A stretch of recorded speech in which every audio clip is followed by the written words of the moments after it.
নিজের কেবিনে বসে ল্যাপটপে কাজ করতে আসি। হঠাৎ আমার মোবাইলে একটা ফোন আসলো। নাম্বার দেখি আননোন নাম্বার। 2-3 বার বাজার পর ধরলাম।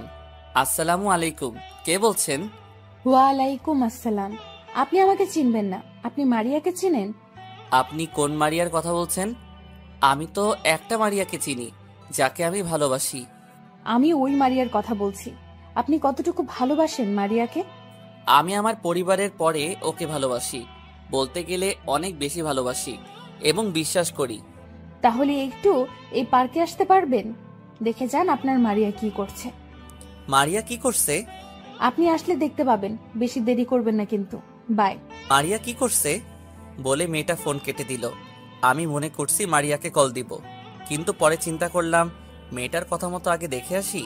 নিজের কেবিন থেকে বেরিয়ে বসের কেবিনে গিয়ে ছুটি নিয়ে অফিস থেকে বেরিয়ে একটা রিক্সা নিয়ে পার্কে চলে গেলাম। ভাড়া মিটিয়ে পার্কের ভিতরে গেলাম। তারপর চারপাশে তাকিয়ে দেখতে লাগলাম। হঠাৎ একটা জায়গায় চোখ পড়তেই আমি পুরো অবাক হয়ে গেলাম। দেখি ওই মেয়েটার কথা ঠিক। মারিয়া তো বলেছে তাদের বাসায় আজকে মেহমান আসবে, সে ফোনে কথা বলতে পারবে না। আমি পকেট থেকে মোবাইলটা বের করে মারিয়াকে ফোন দিলাম। বলো। কি করো? মেহমান সব চলে এসেছে। সবাই চলে এসেছে। ও, তা এখন কোথায় আছো? কি করো? আমি এখন কিচেন রুমে আছি, সবার জন্য নাস্তা তৈরি করছি। আচ্ছা, আপনি কি একটু পিছনে তাকাতে পারবেন? হঠাৎ আপনি বলছো কেন? আর পেছনে কোথায় তাকাবো? আপনি যেখানে বসে আছো একটু পিছনে তাকান তো দেখি। মারিয়া আমার কথা শুনে পিছনে ফিরে তাকিয়ে দেখে আমি দাঁড়িয়ে আছি। মারিয়া বসা থেকে উঠে আমার কাছে আসতে চাইলে আমি পার্ক থেকে বেরিয়ে যাই।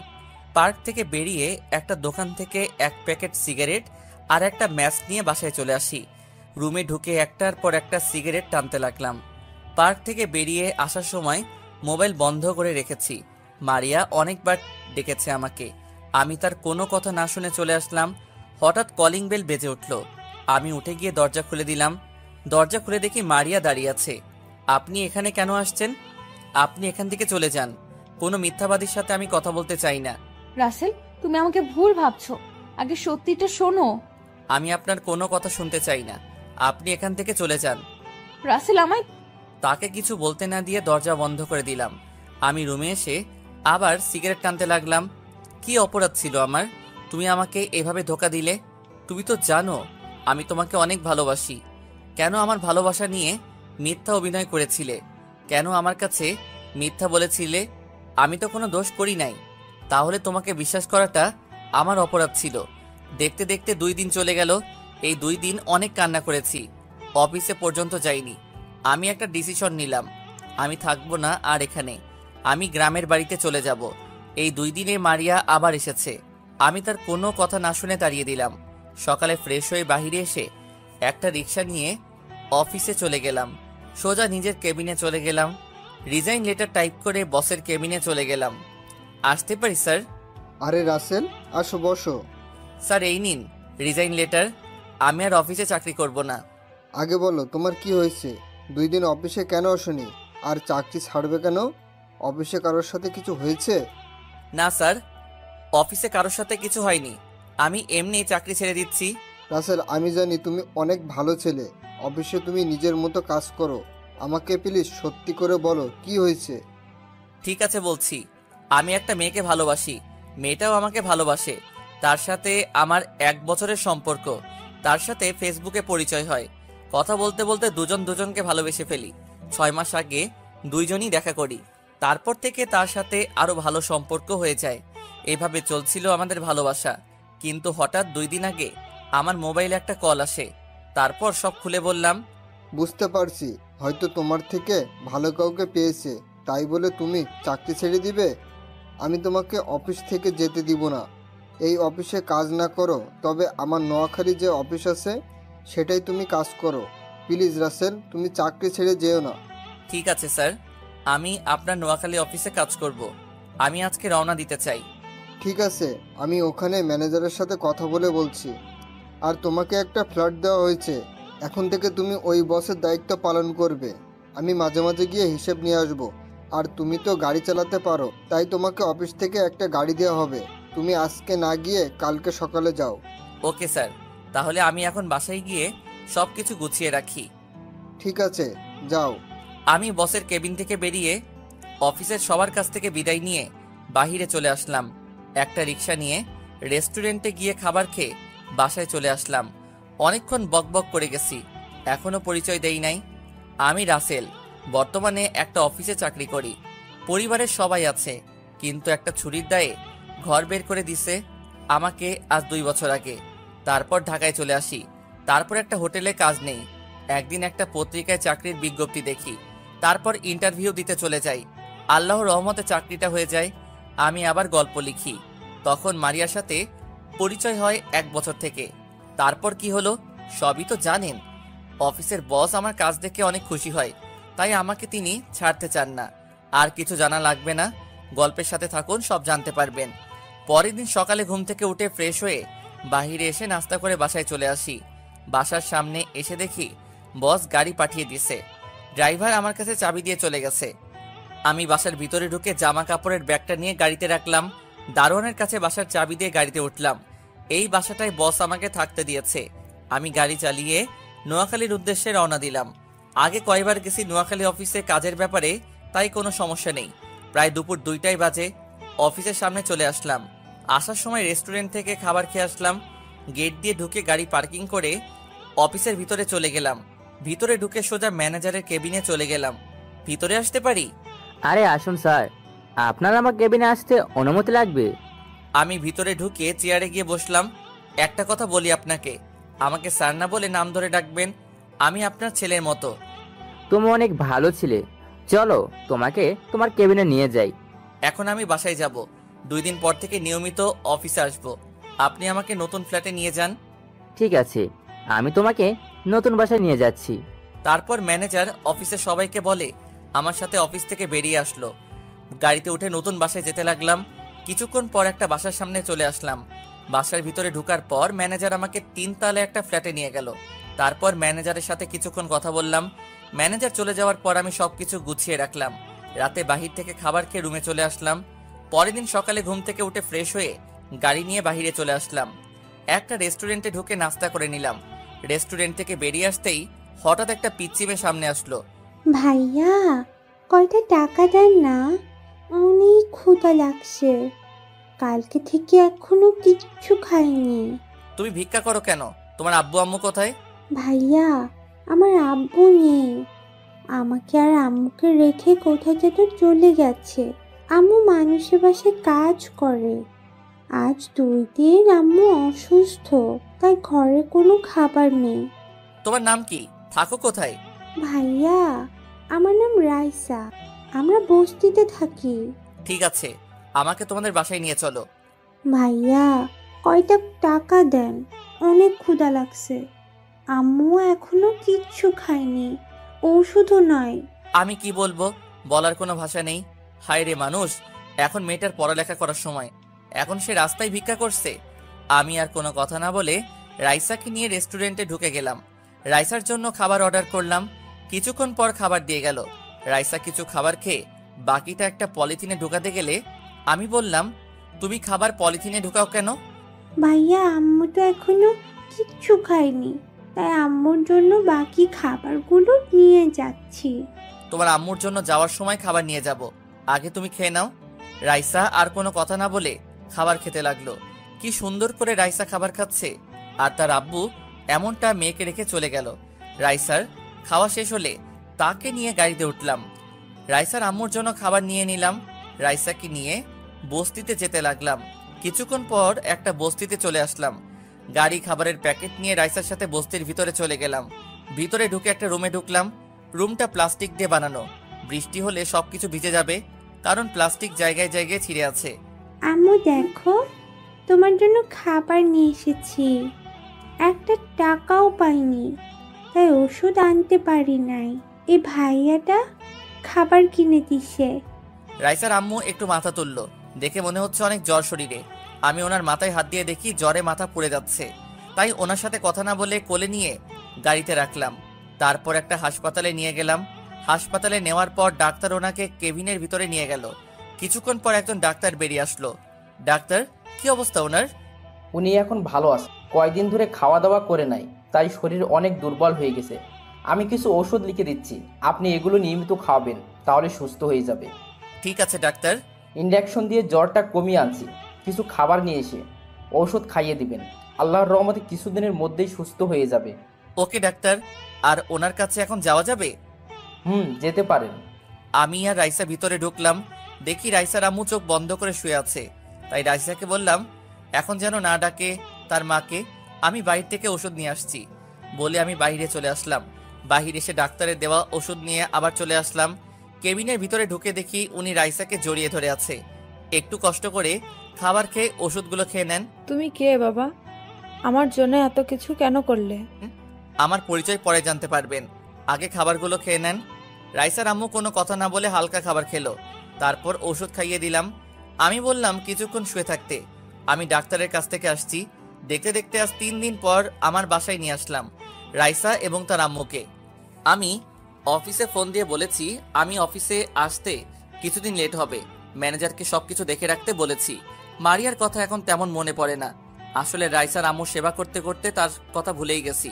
তো যাই হোক, এই বাসায় কাউকে তো দেখছি না, মানে তোমার আব্বু আম্মা ওনারা কোথায়? আমার এখানে কেউ নেই। গতকাল আমি ঢাকা থেকে এসেছি, আমার অফিসের বসের এখানে একটা অফিস আছে, সেটা দেখাশোনা করার জন্য এসেছি। আর অফিস আমাকে এই বাসাটা দেয়া হলো। আব্বু আম্মুর কথা পরে এক সময় বলবো, তার আগে একটা কথা বলতে পারি? বলো। যদি কিছু মনে না করেন আমি আপনাকে আম্মু বলে ডাকতে পারি আর রাইসাকে নিজের বোনের বানাতে পারি, যদি আপনি অনুমতি দেন। এখানে অনুমতি নেওয়ার কি আছে? তুমি আমাকে আম্মু বলে ডেকো। রাইসা, আমাকে কি ভাইয়া বলে সারা জীবন ডাকতে পারবি না? তুমি তো আমার ভাইয়া, আমি সব সময় তোমাকে নিজের ভাইয়া মনে করব। এই তো আমার লক্ষ্মী বোন। আর আম্মু চলো তোমাকে রুমে নিয়ে যাই। ঠিক আছে চলো। আমি আম্মুকে একটা রুমে নিয়ে গেলাম, রাইসা আর আম্মুকে ওয়াশরুম দেখিয়ে দিলাম। তারপর আমি বাহিরে চলে আসলাম। বাহিরে এসে গাড়ি নিয়ে একটা রেস্টুরেন্টে চলে গেলাম। রেস্টুরেন্ট থেকে খাবার নিয়ে আবার বাসায় চলে আসলাম। বাসার ভিতরে ঢুকে আম্মুর রুমে চলে গেলাম। ভিতরে ঢুকে দেখি আম্মু আর রাইসা বিছানায় বসে আছে। আম্মু বসো, আমি ফ্রেশ হয়ে আসছি, সবাই একসাথে খাবার খাবো। ঠিক আছে বাবা। তারপর আমি নিজের রুমে চলে আসলাম। রুমে এসে ফ্রেশ হয়ে আম্মুর রুমে চলে গেলাম। তারপর সবাই একসাথে খাবার খেলাম আর আম্মুকে ওষুধ খাইয়ে দিলাম। আমি নিজের রুমে চলে আসলাম। এখন আমার মতো সুখী আর কেউ নেই। যেখানে আমার মা বাবা ছুরির দায়ে ঘর থেকে বের করে দিল, সেখানে আমি আজ একটা মা আর বোন পেয়েছি। দেখতে দেখতে আরো 5 দিন চলে গেল। আম্মু এখন অনেক সুস্থ। সকালে সবাই একসাথে নাস্তা করছি। তখন আমি বললাম, আম্মু কালকে থেকে অফিসে যেতে হবে, অনেক কাজ জমে গেছে। আর রাইসা, তুমি কোন ক্লাস পর্যন্ত পড়ছো? ভাইয়া, আমি ক্লাস 4র্থ শ্রেণী পর্যন্ত পড়েছি। আজ 1 মাসের মতো পড়ি না, কারণ আম্মু ঠিকভাবে টাকা দিতে পারতো না। রাইসার কথা শুনে আম্মু চোখের পানি চলে আসছে। আমি আম্মুর চোখের পানি মুছে দিয়ে বললাম, আম্মু কান্না করো না, আমি এখন থেকে আমার বোনকে পড়ালেখা করাবো। তুমি শুধু আমার আর রাইসার জন্য দোয়া করবে। আমি কি কখনো তোদের বদদোয়া করতে পারি? তুই ছাড়া এখন আমাদের কে আছে? কেউ কি এভাবে রাস্তা থেকে তুলে এনে বাসায় থাকতে দেয়? আমি তোদের জন্য মরার আগ পর্যন্ত দোয়া করে যাব। ঠিক আছে আম্মু। আর আজকে একটা কাজের মহিলা আসবে। কাজের মহিলা কেন? তো বাসার কাজ করতে হবে না? আমাদের জন্য খাবার রান্না করা লাগবে না? আমি যতদিন বেঁচে আছি ততদিন কোনো কাজের লোকের দরকার নেই। আমি এখন থেকে বাসা দেখে রাখবো, তুই শুধু বাজার করে নিয়ে আসিস। ভাইয়া, এত কিছু কি এনেছিস? কিছু আমার কাছে দে, তোর অনেক কষ্ট হচ্ছে। আমার কোনো কষ্ট হচ্ছে না, আমি পারবো নিতে। ঠিক আছে, এই ছোট ব্যাগ দুটো আমার কাছে দে। আমি আর কিছু বললাম না। রাইসার হাতে 2টা ব্যাগ দিয়ে ভিতরে ঢুকলাম। আম্মু রুম থেকে বেরিয়ে আসলো। তোমার জন্য কয়েকটা শাড়ি এনেছি, দেখো তো তোমার পছন্দ হয়েছে নাকি, না হলে সমস্যা নেই, দোকানদার বলল ফিরিয়ে নিবে। আরে আমার অনেক পছন্দ হয়েছে। তুই এত শাড়ি আনতে গেলি কেন? কত টাকা খরচ হয়েছে? আরে আম্মু, টাকার কথা তোমাকে ভাবতে হবে না, তোমাদের নিয়ে সারা বছর খেলেও আমার টাকা শেষ হবে না। আর এই নাও, ফলগুলো ফ্রিজে রেখে দাও, তুমি আর রাইসা এগুলো খাবে। আম্মু আর কোনো কথা না বলে ফলগুলো আর কাপড় নিয়ে রুমে চলে গেল। কিছুক্ষণ পর আমার কাছ থেকে বাজারগুলো নিয়ে গেল। হঠাৎ রাইসার দিকে তাকিয়ে দেখি মুখ বেজার করে বসে আছে। কি রে রাইসা, তুই মুখটা এমন করে আছিস কেন? ভাইয়া, আমার জন্য কিছু আনো নাই? কে বলেছে আমার পাগলি বোনটার জন্য কিছু আনি নাই? তোর জন্য আইসক্রিম আর চকলেট নিয়ে এসেছি, আর 5টা জামা নিয়ে এসেছি। এই দেখ। আসলে এতক্ষণ কাজা বাজারের কারণে রাইসা তার জিনিসগুলো দেখতে পাইনি। দেখতে দেখতে আজকের দিনটা কোনো রকম কেটে গেছে। ও আপনাদের তো বলতে ভুলে গেছি, আমি এখন নতুন সিম চালাই। আগের সিমটা ভেঙে ফেলেছি। আম্মু আর রাইসাকে পেয়ে মারিয়ার কথা ভুলে গেছি। সকালে রাইসা আমার রুমে এসে ডাকতে লাগলো। আমি ঘুম থেকে উঠে রাইসাকে বললাম, রাইসা তুই রেডি হয়ে নিস, তোকে আজকে স্কুলে ভর্তি করিয়ে দিয়ে তারপর আমি অফিসে যাব। ঠিক আছে ভাইয়া। রাইসা আমার রুম থেকে চলে গেল। আমি বিছানায় বসে না থেকে ওয়াশরুমে ঢুকে ফ্রেশ হয়ে অফিসের জন্য রেডি হয়ে নিচে চলে আসলাম। নিচে এসে নাস্তার টেবিলে গিয়ে বসলাম। কিছুক্ষণ পর রাইসা বেরিয়ে আসলো। আমার বোনটা আজকে আমার দেওয়া জামা থেকে একটা নতুন জামা পরেছে। রাইসাকে দেখতে একদম কিউট লাগছে। আম্মু এসে নাস্তা দিল। তারপর সবাই একসাথে নাস্তা করে আম্মুর কাছে বলে বাইরে এসে গাড়ি নিয়ে একটা স্কুলে চলে গেলাম। রাইসাকে ভর্তি করিয়ে আমার সাথে অফিসে নিয়ে গেলাম। অফিসে ঢোকার সাথে সাথে সবাই দাঁড়িয়ে গেল। আমি সবাইকে বসতে বলে নিজের কেবিনে চলে আসলাম। রাইসাকে বললাম সোফায় গিয়ে বসতে। আমার চেয়ারে বসে ম্যানেজার আঙ্কেলকে ফোন দিলাম। ফোন দিয়ে বললাম আমার কেবিনে আসার জন্য। তারপর পিয়নকে ফোন দিয়ে বললাম 3টা কপি দিয়ে যেতে। কিছুক্ষণ ম্যানেজার আঙ্কেল আসলো। ভিতরে আসতে পারি? আরে আঙ্কেল আসুন, আমার কেবিনে আসতে অনুমতি লাগবে না, বসুন। চলো তোমাকে সবার সাথে পরিচয় করিয়ে দিই। আরেকটু পরে যাব। পিয়ন চাচাকে বললাম কফি দিয়ে যেতে। কফি খেয়ে তারপর সবার সাথে পরিচয় হব। ঠিক আছে। আর ওকে তো চিনলাম না, ওকে?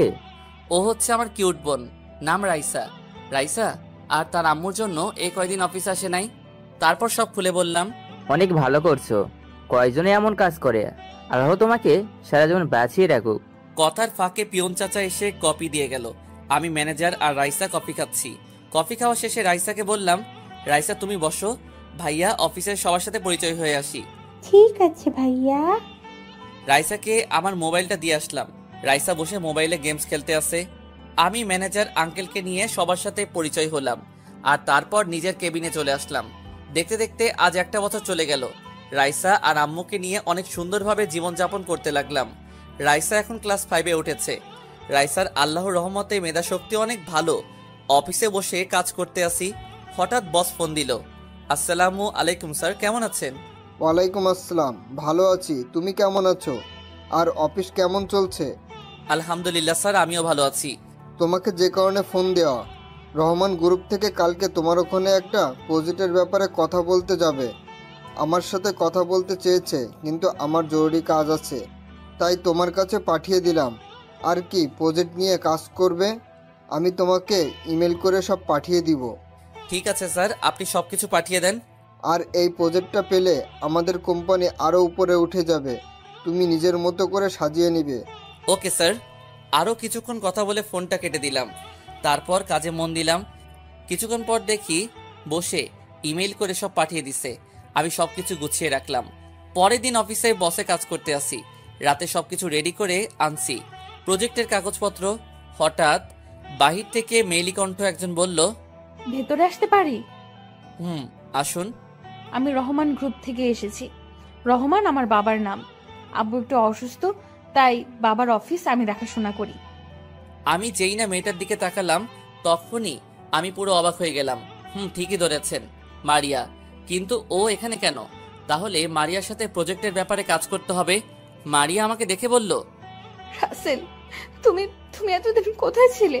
আমি তোমাকে পুরো ঢাকা শহর খুঁজেছি, কিন্তু কোথাও পাইনি। তোমার বাসায় অনেকবার গিয়েছি, কিন্তু তোমার দেখা পেলাম না। কেন আমাকে খুঁজছেন? আপনি তো আমাকে ধোকা দিয়েছেন, আমার সাথে প্রেমের অভিনয় করেছেন, আমার সাথে মিথ্যা কথা বলে অন্য বয়ফ্রেন্ডের সাথে ঘুরতে বের হয়েছেন। আপনার জন্য তো ভালো হয়েছে আমি আপনার কাছে না থেকে দূরে সরে এসেছি। রাসেল, তুমি আমাকে ভুল ভাবছো। ওই ছেলের সাথে ওসব বিষয়ে কথা না বললে খুশি হব। আপনি কাজের কথা বলেন। মারিয়া আর কোনো কথা না বলে প্রজেক্টের ব্যাপারে কথা বলতে লাগলো, কিন্তু তার চোখ দিয়ে অশ্রু ঝরে পড়ছে। চোখ সরিয়ে প্রজেক্টের ব্যাপারে সবকিছু বুঝিয়ে বললাম। তারপর মারিয়া আমাদের প্রজেক্টটা দিল। আরও কিছু কথা বলতে চেয়েছে, তখন আমি বললাম, প্লিজ আপনি কাজের ব্যাপারে কথা বলতে পারেন, আর আমি অন্য কোনো কথা শুনতে চাই না। ঠিক আছে, বলবো। শুধু একটা কথা বলে যাই, আমি তোমাকে অনেক ভালোবাসি। যখন সত্যিটা জানতে পারবে তখন আমার কাছে ফিরে এলে আমি তোমাকে আর মেনে নেব না। তোমার জন্য 1 বছর অনেক কষ্ট পেয়েছি, কিন্তু তোমার কথা শোনার পর এখন আমি তোমাকে ঘৃণা করি। বলে মারিয়া কেবিন থেকে বেরিয়ে গেল। এখন আমি ভাবতে লাগলাম তাহলে আমি মারিয়াকে ভুল বুঝেছি, কিন্তু আমি তো দেখলাম সে অন্য ছেলের সাথে বসে হেসে হেসে কথা বলছে। আমি আর কিছু না ভেবে কাজে মন দিলাম। শালার এখন কাজে মন বসছে না। হঠাৎ মোবাইলটা বেজে উঠল, তাকিয়ে দেখি বসে ফোন দিছে। আসসালামু আলাইকুম স্যার, কেমন আছেন? আলহামদুলিল্লাহ ভালো আছি, তুমি কেমন আছো? জি আমিও ভালো আছি। তা রহমান সাহেবের মেয়ে তোমার কাছে গেছে? জি স্যার এসেছে, আল্লাহর রহমতে আমরা প্রজেক্টটা পেয়ে গেছি। 7 দিনের ভিতরে ইনশাআল্লাহ প্রজেক্টের কাজ শেষ করব। আমি জানি তুমি পারবে, ঠিক আছে তাহলে কাজে লেগে পড়ো, কোনো সমস্যা হলে আমাকে বলবে। ঠিক আছে স্যার। ফোন কেটে দিয়ে কাজে মন দিলাম। বিকেলে অফিস থেকে বেরিয়ে এসে গাড়ি নিয়ে বাসায় যেতে লাগলাম। হঠাৎ একটা ছেলেকে গাড়ি দাঁড় করালাম। এই ছেলে আর কেউ নয়, মারিয়ার সাথে যে ছেলেটা ছিল ওই ছেলেটা। আমি গাড়ি এক সাইডে পার্কিং করে ছেলেটাকে ডাক দিলাম। ছেলেটা আমার সামনে আসার পর বলল, আপনাকে কোথায় যেন দেখেছি, কিন্তু মনে পড়ছে না। তুমি আমাকে পার্কে দেখেছো আজ 1 বছর আগে, যখন তুমি মারিয়ার সাথে পার্কে ছিলে। ও, তার মানে আপনি রাসেল। মারিয়ার মুখে অনেকবার আপনার কথা শুনেছি, কিন্তু কখনো দেখিনি। কেন? আমার ছবি তো মারিয়ার মোবাইলে ছিল। মারিয়া তো ওই দিক আপনাকে অনেকবার ডেকেছে, কিন্তু আপনি তার কোনো কথা না শুনে চলে গেলেন। তখন মারিয়া রাগ করে মোবাইল আছাড় মেরে ভেঙে ফেলে। ও, তা তোমাদের ভালোবাসা কেমন চলছে? মারিয়া তোমাকে অনেক ভালোবাসে তাই না? কিন্তু আমাকেও মেরেছে, কিন্তু সেটা আমার সাথে অভিনয় করবে সেটা কখনোই ভাবতে পারি নাই। আমি মারিয়াকে ভালোবাসি না, মারিয়া আমার মামাতো বোন।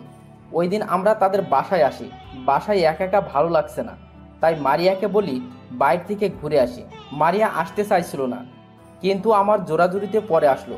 কিন্তু আপনি মারিয়াকে ভুল ভাবছেন, মারিয়া এখনো আপনাকে ভালোবাসে, আপনার পথ চেয়ে এখনো কাউকে বিয়ে করে নাই। কি বলছো তুমি? তাহলে আমি মারিয়াকে এতদিন ভুল বুঝে আসছি। তাহলে আমাকে একটা দিন ফোন দিয়ে বলতো, বললেই তো আর এত কিছু হতো না। এরকম একটা ভুলের কারণে 1 বছর তার থেকে দূরে ছিলাম। ও কি এখন আমাকে মেনে নিবে? আমি বলি কি, আপনি ওর কাছে গিয়ে ক্ষমা চেয়ে আপন করে নেন। যদি আপনাকে সত্যি ভালোবাসে তাহলে আপন করে নিবে। ঠিক আছে, কিন্তু এখনো তোমার নামটা জানা হলো না। আমি আকাশ, পড়াশোনা শেষ করে আব্বুর অফিসে দেখাশোনা করছি। নোয়াখালীতে এসেছি অফিসের একটা কাজের ব্যাপারে। কাজ শেষ করে ড্রাইভারের জন্য অপেক্ষা করছি, হঠাৎ আপনি ডাক দিলেন। তুমি আমাকে নাম ধরে ডেকো, আমরা তো সমবয়সী। সরি। সরি কেন? তোমাকে আর মারিয়াকে ভুল বোঝার কারণে। এখানে সরি বলার কিছু নেই, আপনার জায়গায় আমি থাকলে এই কাজটি করতাম। আচ্ছা ঠিক আছে, চলো দুজনে কফি খেতে খেতে কথা বলি। এখন আমার বাসায় যেতে হবে, অন্য একদিন খাবো, এখন আসি। ঠিক আছে যাও, তবে যাওয়ার আগে একটা কথা বলে যাও। মারিয়া কি সবসময় অফিসে থাকে? হুম। বলে আকাশ চলে গেল। আমি আর দাঁড়িয়ে না থেকে গাড়ি বাসায় যেতে লাগলাম। তার মানে মারিয়ার সঙ্গে আকাশের কিছু নেই। আমি এতদিন ভুল বুঝে দূরে ছিলাম, মারিয়াকে একটা কথা বলার সুযোগ দেয়নি। যদি মারিয়ার কথাগুলো শুনতাম তাহলে এত কিছু হতো না। না, আমি আর ভাবতে পারছি না। আমাকে মারিয়ার কাছে ক্ষমা চেতে হবে।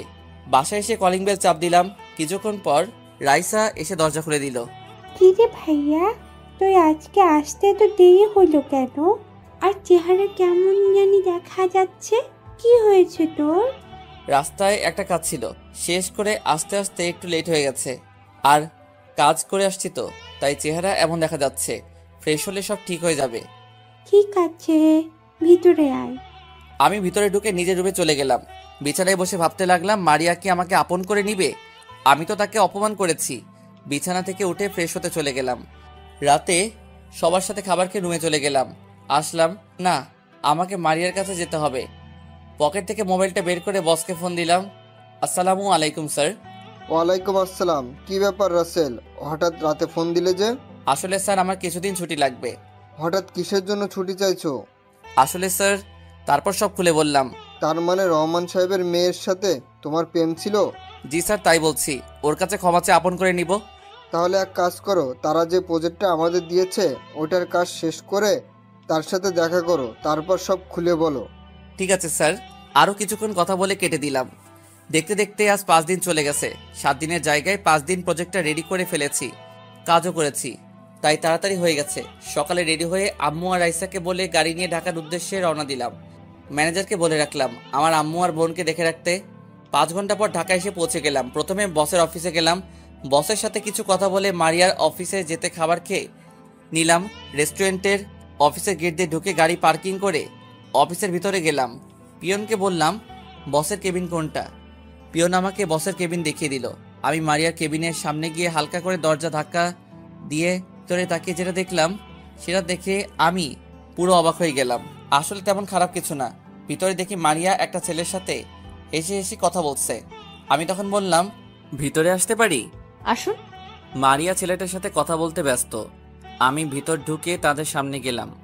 মারিয়া আমাকে দেখে বলল, আরে মিস্টার রাসেল, হঠাৎ আমার অফিসে কি মনে করে? আর দাঁড়িয়ে কেন, বসুন। আমি ছেলেটার পাশের চেয়ারে বসলাম।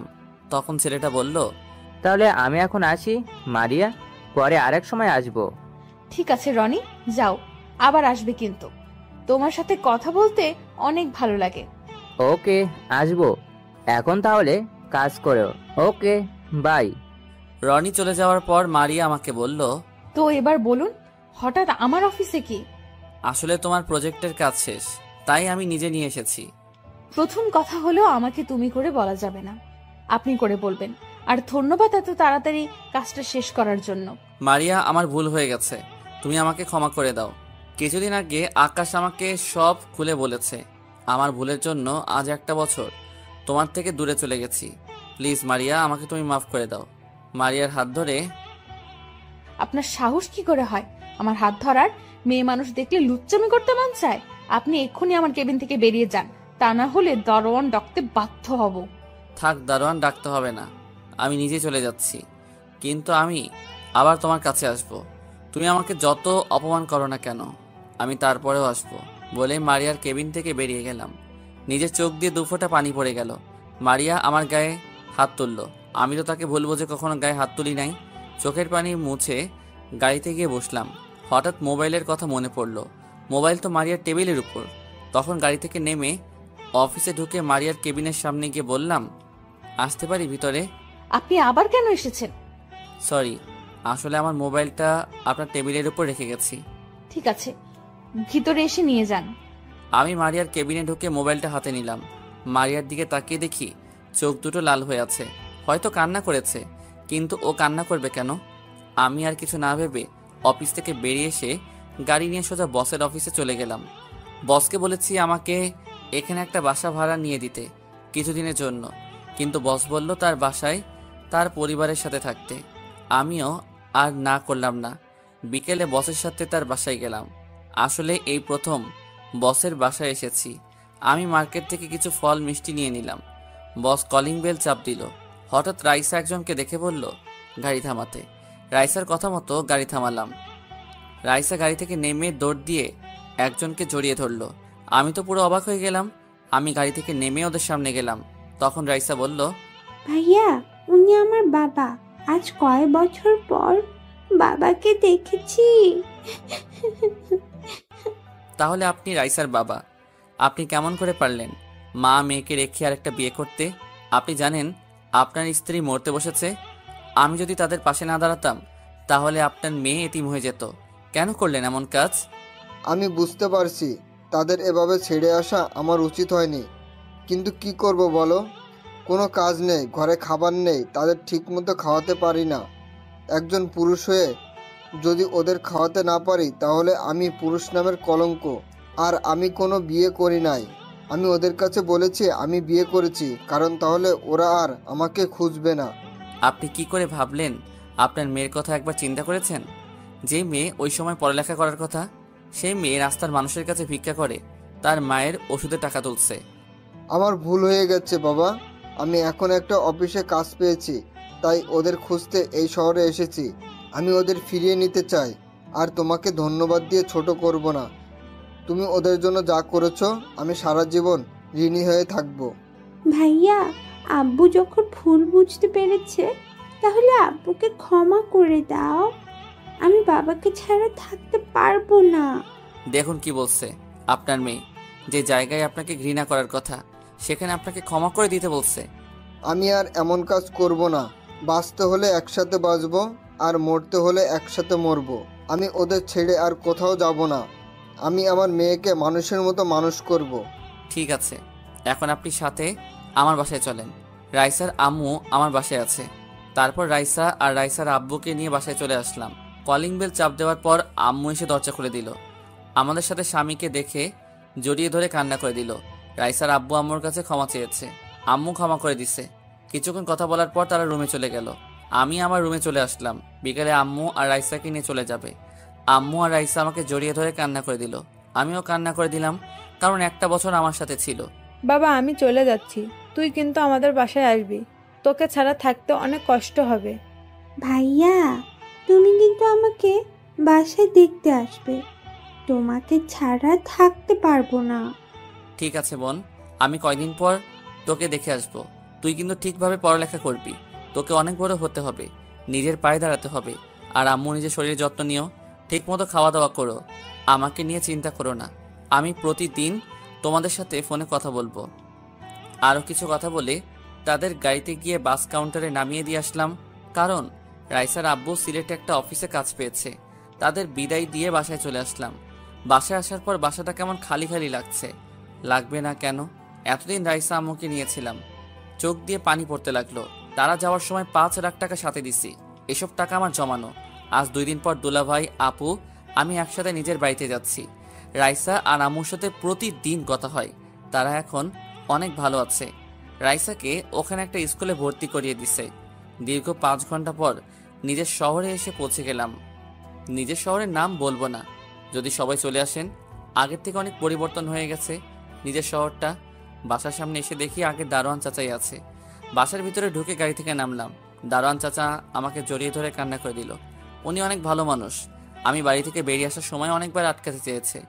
ওনার সাথে কিছুক্ষণ কথা বলে দরজার সামনে এসে কলিং বেল চাপ দিল আপু। কিছুক্ষণ পর একজন এসে দরজা খুলে দিল। যে দরজা খুলে দিল সে আর কেউ নয়, আমার আম্মু।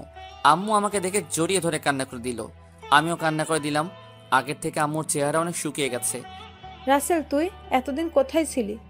তোর বাবা না হয় রাগে বাসা থেকে বেরিয়ে যেতে বলেছে, তাই বলে তুই বাসা থেকে বেরিয়ে যাবি? তোর এই মায়ের কথা একবারও মনে পড়ে নাই? আম্মু, তোমার কথা প্রতিদিন মনে পড়ছে, কিন্তু বাবা তো আমাকে বাসা থেকে বের করে দিছে। তাহলে আমি কি করে ফিরে আসি? তোর বাবা এখন ভুল বুঝতে পেরেছে। আগের থেকে কেমন যেন হয়ে গেছে। মাঝে মাঝে তোর ছবি বুকে নিয়ে কান্না করে। তুই ফিরে এসেছিস, যদি তোর বাবা শোনে তাহলে পাগলের মতন ছুটে আসবে অফিস থেকে। ঠিক আছে আম্মু, আমি আর তোমাদের ছেড়ে যাব না। এখন বলো আব্বু কখন আসবে? আমি এখনই ফোন দিয়ে বলছি, তোর কথা শুনলে এখনই চলে আসবে। ছেলেকে পেয়ে মেয়ে আর মেয়ের জামাইয়ের কথা ভুলে গেছো? তোদের কি ভুলতে পারি? তা তোরা হঠাৎ বাসায় আসলি, আমাদের তো বলে আসলি না। তোমাদের সারপ্রাইজ দিব বলে বলি নাই। আর রাসেলকে আমি কিছুদিন আগেই পেয়েছি, কিন্তু রাসেল বাসায় বলতে মানা করেছে তোমাদের সারপ্রাইজ দিব বলে। মানে তুই রাসেলকে কিভাবে ফেলি? তাহলে শোন। তারপর আপু সব খুলে বলল। আর এটাও বলেছে আমি এতদিন দুলাভাইয়ের অফিসে কাজ করেছি। কি, আমাদের এত কাছে থাকার পরেও তাকে দেখতে পাইনি? তা জামাই বাবাজি কেমন আছো? আলহামদুলিল্লাহ আম্মু, ভালো আছি। তুমি কেমন আছো? আর কেমন আছে? সবাই ভালো আছে। এবার সবাই ভিতরে আসো। সবাই ভিতরে গেলাম। বাসাটা আগের মতোই আছে। আম্মু আমাকে নিজের রুমে যেতে বলল। আমার রুমে এসে দেখি রুমটা আগের মতোই আছে। তারপর ওয়াশরুমে ঢুকে গোসল করে নিলাম। গোসল শেষ করে ওয়াশরুম থেকে বেরিয়ে সামনে দেখে আব্বু দাঁড়িয়ে আছে। সাথে সাথে আমাকে জড়িয়ে ধরলো। রাসেল বাবা, তুই আমাকে ক্ষমা করে দে।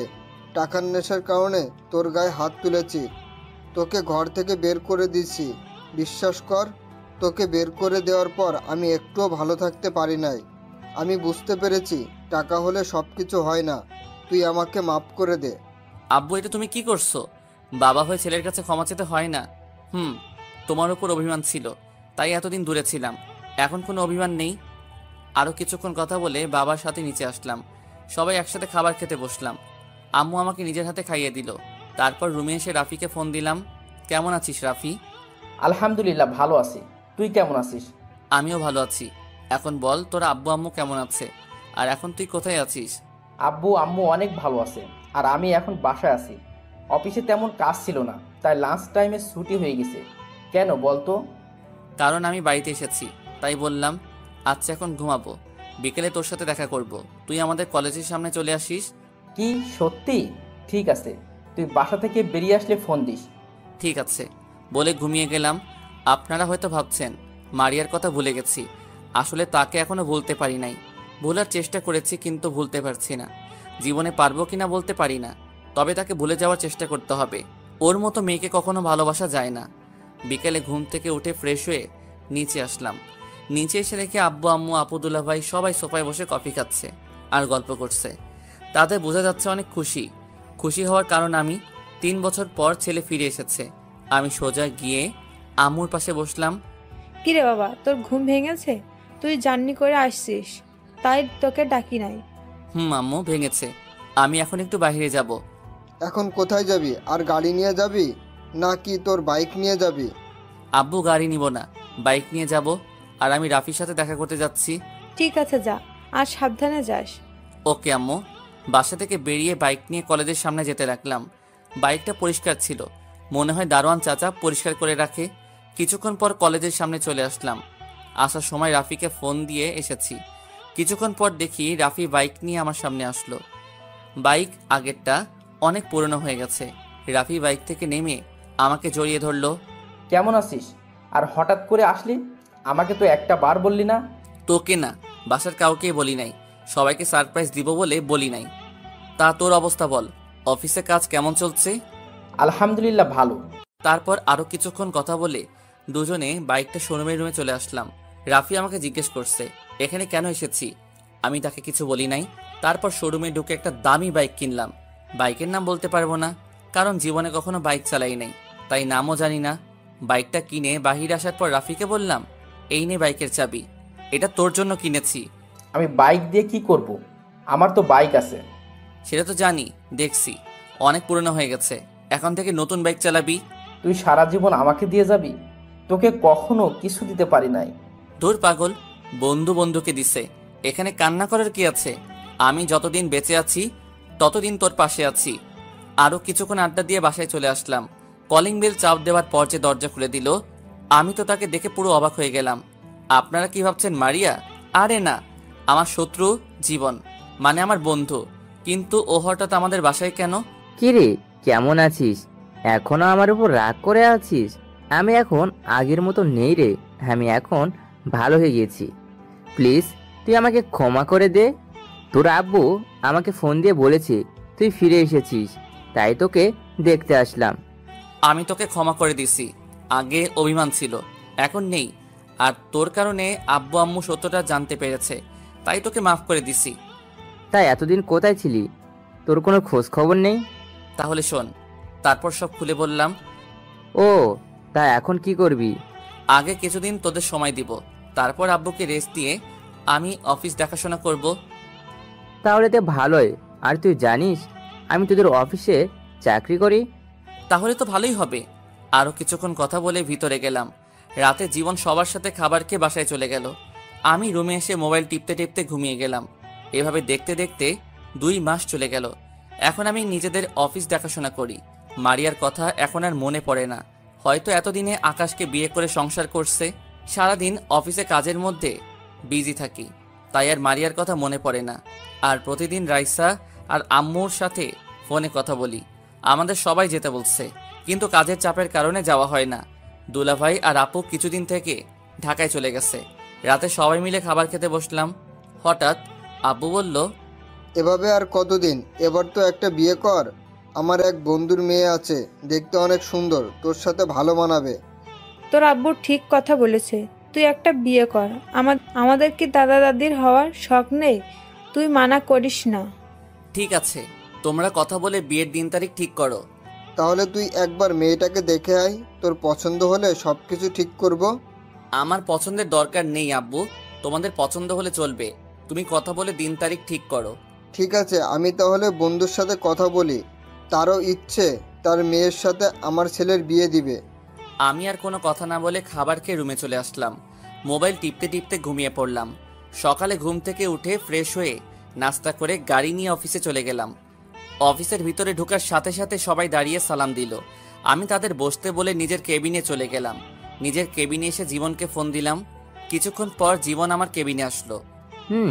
বল, কেন ডেকেছিস? তোর কি হাতে কাজ বেশি আছে? না, তেমন কোনো কাজ নেই। কেন বলো তো? তাহলে চল একটু বাহির থেকে ঘুরে আসি, আজকে অফিসে ভালো লাগছে না। ঠিক আছে, তুই বস, আমি সবাইকে বলে আসছি। জীবন কেবিন থেকে বেরিয়ে গেল। আপনাদের তো বলতে ভুলে গেছি, জীবন আমাদের অফিসে ম্যানেজারের দায়িত্ব পালন করে। ও এখন নিজের মতো করে কাজ করে। আব্বু অফিসে না আসলে জীবন সুন্দরভাবে চালিয়ে নিত। তো যাই হোক, কিছুক্ষণ পর জীবন আসলো কেবিনে। তারপর ওকে নিয়ে অফিস থেকে বেরিয়ে আসলাম। কিছুক্ষণ বাইরে ঘোরাঘুরি করে অফিসে চলে আসলাম। এখন মনটা ভালো হয়ে গেছে, কাজে মন দিলাম। বিকেলে অফিস শেষ করে বাসায় চলে আসলাম। কলিং বেল চাপ দেওয়ার পর আম্মু এসে দরজা খুলে দিল। আম্মুর সাথে কিছুক্ষণ কথা বলে রুমে চলে আসলাম। রাতে খাবার টেবিলে আব্বু বলল, রহমানের সাথে কথা হয়েছে, আগামী শুক্রবার তোর বিয়ে। আর বিয়েটা হবে মেয়ের নানার বাড়িতে, কারণ তারাও তো ঢাকা থাকে। তোমরা যা ভালো মনে হয় করো। খাবার খেয়ে নিজের রুমে চলে আসলাম। রুমে এসে বিছানায় শুয়ে ভাবতে লাগলাম, মেয়েটা কেমন হবে? দেখতে কি সুন্দর নাকি কালো? ব্যবহার কেমন? আব্বু তো বলল অনেক ভালো। দূর, কালো হলে সমস্যা নেই, আমার আব্বু আম্মুর খেয়াল রাখলেই চলবে। একমাত্র তাদের জন্য বিয়েটা করছি। দেখতে দেখতে সে দিনটা চলে আসলো, মানে আজকে আমার বিয়ে হয়েছে। কিছুক্ষণ আগে বউ নিয়ে বাসায় এসেছি। অনেক ধুমধাম করে বিয়েটা হয়েছে। আর বিয়েতে সবাই এসেছে, দুলাভাই, আপু, রাইসার আব্বু আম্মু, আর রাইসাও এসেছে। রাফি আর জীবন আমার বিয়ের সব কাজ করেছে। আমি ছাদের উপরে দাঁড়িয়ে আছি। হঠাৎ রাফি আর জীবন আসলো। কিরে, তুই এখানে? আর তোকে পুরো বাসায় খুঁজে হয়রান। বল, কেন খুঁজছিলি?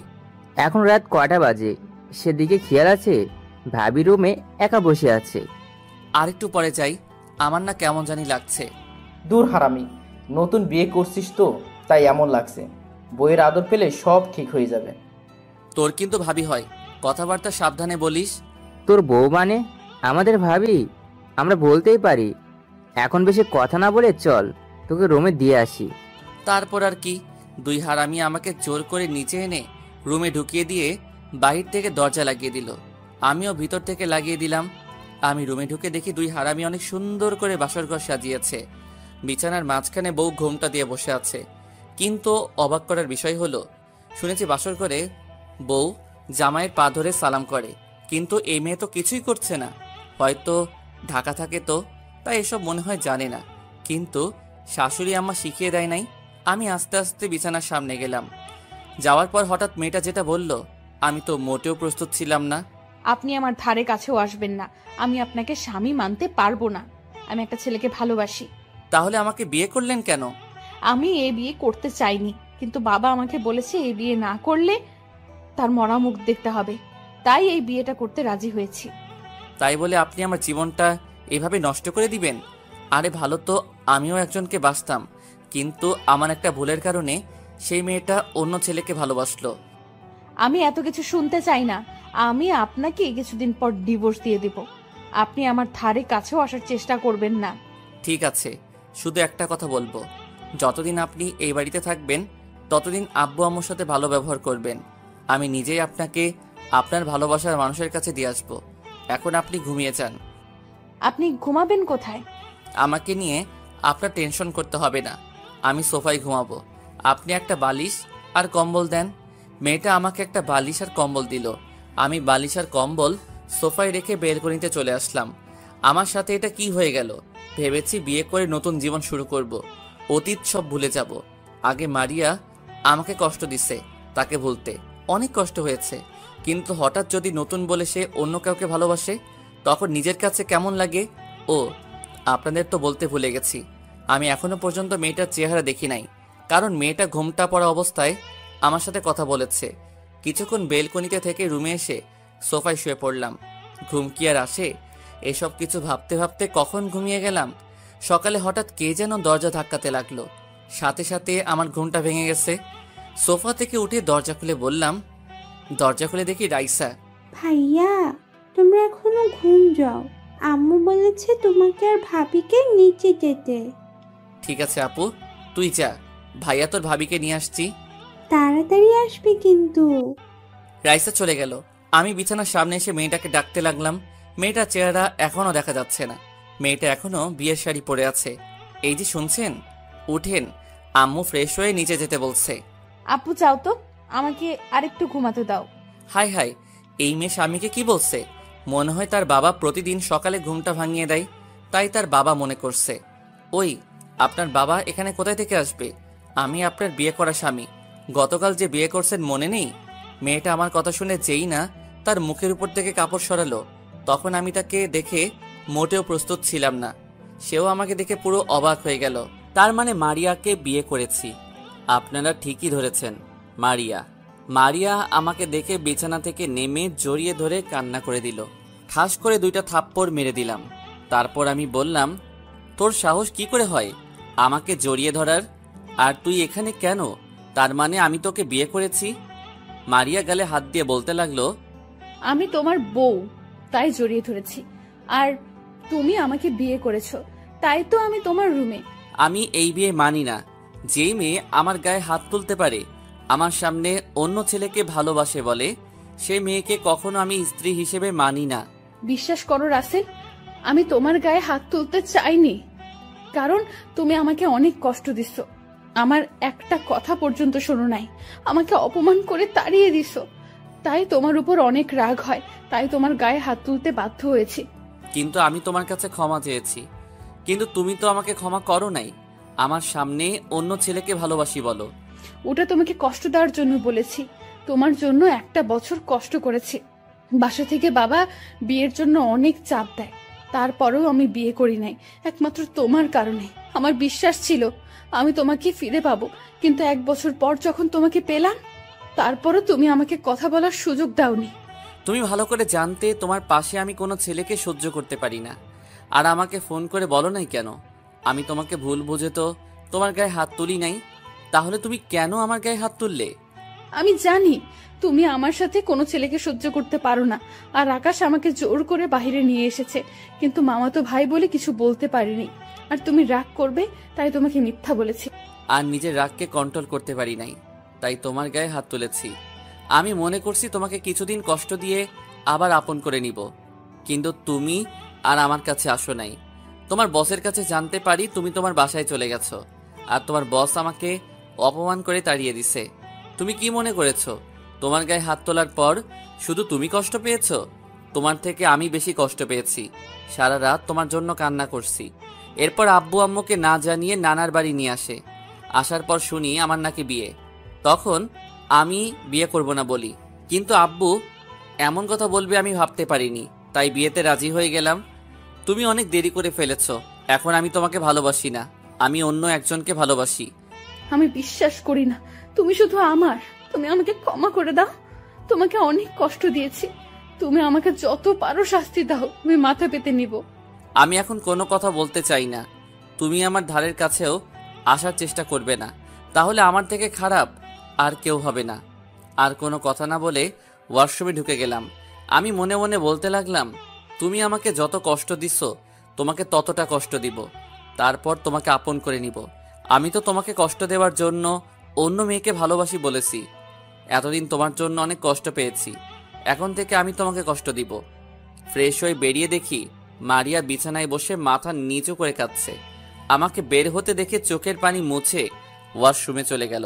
আমি একটা জামা গায়ে দিয়ে নিচে চলে আসলাম। নিচে এসে একটা চেয়ার টেনে বসলাম। তখন আম্মু বলল, কি রে, মারিয়া কোথায়? তাকে সাথে করে নিয়ে আসলি না কেন? ও ফ্রেশ হয়ে আসছে, তুমি আমাকে নাস্তা দাও। আগে মারিয়া আসুক, সবাই একসাথে নাস্তা করব। কিছুক্ষণ পর দেখি মারিয়া উপর থেকে নিচে নেমে আসছে। তাকে দেখে আমি পুরো অবাক হয়ে গেলাম। একটা নীল রঙের শাড়ি পরেছে, দেখতে অনেক সুন্দর লাগছে। মারিয়া যখন আমার দিকে তাকালো তখন আমি চোখ সরিয়ে নিলাম। মারিয়া নিচে এসে আমার পাশে একটা চেয়ার টেনে বসলো। মারিয়ার অন্য পাশে আম্মু বসে আছে। তারপর আম্মু সবাইকে নাস্তা দিল। মারিয়া আমার ডান পাশে বসা, আর রাইসা আমার বাম পাশে বসা। হঠাৎ রাইসা বলল, ভাইয়া তোমার হাতে খাবার খেয়েছি, অনেক দিন হয়ে গেছে, আজকে আমাকে খাইয়ে দিবে? আমার বোন যখন বলেছে আমি কি না খাওয়াইয়ে পারি, নে হা কর। হঠাৎ মারিয়া আম্মুকে বলল, আম্মু তুমি আমাকে খাইয়ে দিবে? আজ কত বছর হয়ে গেছে আম্মুর হাতে খাবার খেয়েছি। পাগল মেয়ে, বলে কি? তুই এখন আমার মেয়ে, তোকে আমি সব সময় খাইয়ে দিব। তারপর আম্মু মারিয়াকে খাইয়ে দিতে লাগলো, আমি রাইসাকে খাইয়ে দিতে লাগলাম, সাথে আমিও খেতে লাগলাম। নাস্তা খেয়ে রুমে চলে আসলাম। তারপর বাইকের চাবি নিয়ে নিচে আসলাম। তখন আম্মু বলল, কি রে, তুই এখন কোথায় যাস? মাত্র নতুন বিয়ে করছিস, বউকে একটু সময় দে। আম্মু, আমার বাহিরে একটু কাজ আছে, রাইসা ওর সাথে থাকবে। আর কোনো কথা না বলে বাসা থেকে বেরিয়ে আসলাম। তারপর বাইকটা বের করে জীবনের বাসায় যেতে লাগলাম। রাফি আর জীবন ওরা গতকাল রাতে বাসায় চলে এসেছে। আর আপু আর দুলাভাই তারা সকাল সকাল ঢাকায় চলে গেছে। দুলাভাইয়ের অফিসে গুরুত্বপূর্ণ একটা কাজ আছে, আপুকে থাকতে বলেছে, কিন্তু আপু বলল পরে এসে থাকবে। তার শ্বশুর শাশুড়ি অসুস্থ, তাদের সেবা যত্ন করা লাগবে, তাই দুলাভাইয়ের সাথে চলে গেছে। জীবনের বাসায় এসে কলিং বেল চাপ দেওয়ার পর আন্টি দরজা খুলে দিল। ও আপনাদের তো বলতে ভুলে গেছি, জীবন এবং রাফি তাদের পরিবারের সবাই বিয়েতে গেছে। তারা গতকাল বিয়ে বাড়ি থেকে এসে বাসায় চলে এসেছে। আমি আন্টিকে দেখে সালাম দিলাম। আন্টি কেমন আছেন? জীবন কি বাসায় আছে? আমি ভালো আছি, তুমি কেমন আছো? তোমার বাসার সবাই ভালো আছে? আর জীবনও রুমে আছে। আলহামদুলিল্লাহ আন্টি, সবাই ভালো আছে, আমিও ভালো আছি। আচ্ছা, আমি জীবনের রুমে গেলাম। ঠিক আছে, যাও। ভিতরে ঢুকে জীবনের রুমে গেলাম। ভিতরে ঢুকে দেখি জীবন মোবাইল টিপতে আছে। আমাকে দেখে বলল, আরে রাসেল, তুই আয় বস। নতুন বিয়ে করছিস তো, তাই আর ফোন দিলাম না। বিয়ে না ছাই, আগে জানলে এই মেয়েকে কখনো বিয়ে করতাম না। তুই জানিস এই মেয়েকে? আমি জানবো কেমন করে? তুই বল, কে এই মেয়ে? আরে এ আর কেউ নাই, মারিয়া। তোকে আমি বলেছি না আমি একটা মেয়েকে ভালোবাসতাম, এটা সেই মেয়ে। ও, তার মানে এই সেই মারিয়া যার জন্য তুই এত কষ্ট পেয়েছিস? তবে তার কথা শুনে বুঝতে পারলাম মারিয়া আমাকে অনেক ভালোবাসে, কিন্তু তাকে আমি এত সহজে মেনে নিব না। তাকে কিছুদিন কষ্ট দিব, তারপর মেনে নিব। তাহলে এখন তুই কি করতে চাস? তুই আমাকে একটা মেয়ে ব্যবস্থা করে দে, আমি ওই মেয়ের সাথে প্রেমের অভিনয় করব মারিয়ার সামনে। তখন মারিয়া এটা দেখে অনেক কষ্ট পাবে। তা নয় বুঝলাম, কিন্তু বাসায় কিভাবে তোর আব্বু আম্মুর সামনে অভিনয় করবি অন্য মেয়ের সাথে? ঠিক বলছিস, আব্বু আম্মুকে কিছুদিনের জন্য বাহিরে পাঠিয়ে দিব, তাহলে আর সমস্যা হবে না। তাদের দুলাভাইয়ের বাসায় পাঠিয়ে দিব। তা ঠিক আছে, কিন্তু এখন বলিস না, আরো কিছুদিন পর পাঠিয়ে দিস, কারণ মাত্র নতুন বিয়ে করছিস। ওকে ঠিক আছে, আমি এখন তাহলে বাসায় যাই। তুই মেয়ে ঠিক করে আমাকে ফোন দিস। ঠিক আছে। আমি জীবনের বাসা থেকে বেরিয়ে আসলাম। আন্টি বলেছে খাবার খেয়ে যেতে। আমি বাইক নিয়ে সোজা বাসায় চলে আসলাম। কলিং বেল চাপ দেওয়ার পর আম্মু এসে দরজা খুলে দিল। তখন আম্মু বলল, কি রে, এতক্ষণ কোথায় ছিলি? মাত্র নতুন বিয়ে করেছিস, বৌমাকে একটু সময় দিবি। তা না, তুই বাহিরে ঘুরতে বের হয়েছিস। আম্মু আমি একটু জীবনের বাসায় গেছি। আর নতুন বিয়ে করেছি তো কি হয়েছে, রাইসা তো বাসায় আছে। ও তো ছোট, ও কি সময় দিবে? তুই থাকলে মেয়েটার একটু ভালো লাগতো। ঠিক আছে, আমি রুমে গেলাম। আর কোনো কথা না বলে রুমে চলে আসলাম। রুমে এসে দেখি রাইসা মারিয়ার সাথে গল্প করছে। ও আপনাদের তো বলতে ভুলে গেছি, রাইসার আব্বু আম্মু ও তারা গতকাল বাসায় চলে গেছে। রাইসা বলল ও এখন যাবে না, পরে আমার সাথে যাবে। আমাকে রুমে দেখে রাইসা বলল, ভাইয়া তুমি এতক্ষণ কোথায় ছিলে? জানো ভাবি না অনেক ভালো, অনেক মিষ্টি করে কথা বলতে পারে। ভাইয়া একটু বাইরে কাজে গেছি, তোর সাথে পরে কথা বলবো। ভাইয়া এখন ফ্রেশ হয়ে একটু রেস্ট করব। তাহলে ঠিক আছে, আমি আম্মুর রুমে গেলাম। বলে রাইসা রুম থেকে বেরিয়ে গেল। আমি ওয়াশরুমে ঢুকে ফ্রেশ হয়ে বেরিয়ে এসে দেখি মারিয়া মনমরা হয়ে বসে আছে সোফায়। আমি বিছানায় গিয়ে শুয়ে পড়লাম। তোমার শরীরটা কি খারাপ? অসময়ে শুয়ে পড়লে যে? আমার শরীর ভালো না খারাপ সেটা কি তোকে বলবো? তুমি আমার সাথে এভাবে কথা বলছো কেন? আমি স্ত্রী, তোমাকে জিজ্ঞেস করতেই পারি। কিন্তু আমি তো তোকে স্ত্রী হিসেবে মানি না, আমি অন্য মেয়েকে ভালোবাসি। আমি তোকে ডিভোর্স দিয়ে বাসা থেকে বের করে ওই মেয়েকে বিয়ে করব। প্লিজ তুমি আমাকে ডিভোর্স দিও না। দরকার হয় তোমার বাসার কাজের মেয়ের মতো থাকবো, তবুও তুমি আমাকে বাসা থেকে বের করে দিও না। তোর সাথে কথা বলতে আমার ভালো লাগছে না, তুই আমার সামনে থেকে যা তো। মারিয়া কান্না করতে করতে রুম থেকে বেরিয়ে গেল। আমি মনে মনে বললাম, এমন কেমন লাগছে? আমিও কম কষ্ট পাইনি, তোমার জন্য অনেক কান্না করেছি। তো যাই হোক, রাতে সবাই একসাথে খাবার খেলাম। রুমে এসে বিছানায় শুয়ে মোবাইল টিপতে লাগলাম। কিছুক্ষণ পর মারিয়া রুমে আসলো। মারিয়া বিছানায় এসে শুয়ে পড়লো একপাশে। তখন আমি বিছানা থেকে নেমে সোফায় চলে গেলাম। তখন মারিয়া বলল, কি ব্যাপার, তুমি সোফায় গেলে কেন? বিছানায় এসে শুয়ে পড়ো। তোর সাথে আমি এক বিছানায় কখনো শুব না। প্লিজ তুমি আমার সাথে এরকম করো না। ঠিক আছে, তুমি বিছানায় শুয়ে পড়ো, আমি সোফায় ঘুমিয়ে পড়ি। তারপরেও তুমি বিছানায় শুয়ে থাকো। ঠিক আছে, তবে তুইও বিছানায় ঘুমাবি, কিন্তু মাঝখানে কোলবালিশ থাকবে। যদি রাতে উল্টাপাল্টা কিছু করিস তাহলে তোর কপালে শনি আছে। মারিয়ার মন খারাপ হয়ে গেছে। আমি আর কোনো কথা না বলে সোফা থেকে বিছানায় গিয়ে একপাশে শুয়ে পড়লাম। হঠাৎ মোবাইলটা বেজে উঠল। তাকিয়ে দেখি জীবন ফোন দিয়েছে। তারপর বিছানা থেকে নেমে বেলকনিতে চলে গেলাম। আমি ফোনটা রিসিভ করে বললাম, বল, কেন ফোন দিয়েছিস? মেয়ে একটা পেয়েছি, তবে মেয়েটা আমার ভালোবাসা এবং আমার মামাতো বোন সিমি। তাকে তোর বিষয়ে সব খুলে বলেছি, কিন্তু প্রথমে রাজি হয়নি। পরে সব কিছু বুঝিয়ে বলছি, তারপরে রাজি হয়েছে। ও, কিন্তু তুই যে প্রেম করিস আমাকে তো বললি না। তা কবে থেকে? বেশি দিন হয়নি, মাত্র 6 মাস হয়েছে। কি 6 মাস হয়ে গেছে আর তুই এখন আমাকে বলছিস? প্লিজ দোষ, রাগ করিস না। সিমি কাউকে বলতে মানা করেছে। এটা এখনো পর্যন্ত আমার পরিবারের কেউ জানে না। আচ্ছা ঠিক আছে, এখন আমি সিমির সাথে কথা বলতে চাই। আমি তোকে নাম্বার মেসেজ করে পাঠিয়ে দিব, আর এখন ফোন দিস না। ও এখন ঘুমিয়ে গেছে। সকালে ফোন দিয়ে তোর পরিচয় দিয়ে কথা বলবি এবং কোথায় দেখা করতে হবে সেটা বলে দিস। আচ্ছা ঠিক আছে, তাহলে এখন ঘুমা, কালকে কথা হবে। আল্লাহ হাফেজ। ওকে, আল্লাহ হাফেজ। ফোন কেটে দিয়ে রুমে চলে আসলাম। মারিয়ার চেহারা কেমন যেন হয়ে গেছে। অনেক কান্না করছে তো তাই। মনে মনে বললাম, তোমাকে এখন মেনে নিব না পাখি। আগে তোমাকে আরো কিছুদিন কষ্ট দিব, তারপর আপন করে নিব। আমি বিছানায় এসে শুয়ে পড়লাম। সকালে ঘুম থেকে উঠতেই বুকটা কেমন ভারী ভারী লাগছে। চোখ খুলে দেখি মারিয়া আমাকে জড়িয়ে ধরে আছে। এমনভাবে জড়িয়ে ধরে আছে মনে হয় শান্তির জায়গা খুঁজে পেয়েছে। তার চেহারা দেখে কেমন যেন মায়া লাগছে। তাই কিছু না করে তার হাত ছাড়িয়ে বিছানা থেকে উঠে ওয়াশরুমে চলে গেলাম। ফ্রেশ হয়ে বেরিয়ে দেখি মারিয়া উঠে গেছে। আমাকে বের হতে দেখে বিছানা থেকে উঠে ওয়াশরুমে চলে গেল। আমি একটা জামা গায়ে দিয়ে নিচে চলে আসলাম। কিছুক্ষণ পর মারিয়া নিচে আসলো।